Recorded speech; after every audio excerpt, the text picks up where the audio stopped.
We had an old automated sorting system that was going on 30 years old, and it was just time to play it safe and do something simpler, easier to maintain, and really a quicker system. With the Positek system, everything's going right in line, so it's like filling the tube.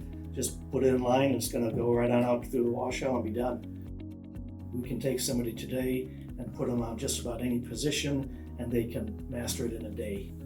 We're doing about 65,000, 70,000 garments per week through the system, and it is handling it just fine. In fact, we expect we could get up to 85 or 90.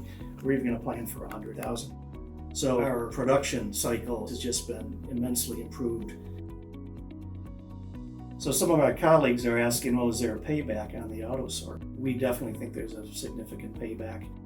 We've almost doubled our throughput with this simpler sort system. Before we were running our previous sort system, a good 12 to 14 hours a day. We're actually getting all the sortation done in a 8 or 9 hour shift right now. Another advantage we have is over the holidays, the Positek sort system can just handle those days mixed and sort it out. Operational cost savings have been significant. The maintenance has been so far reduced, it's been a real pleasure. So we have the faster turn rate, smoother holidays, easier training, less maintenance. So that's been very, very good for production. So this process of kicking it off from full installation was terrific. It was a no-brainer. We could have done this a few years ago, but I'm glad we waited for the auto sort.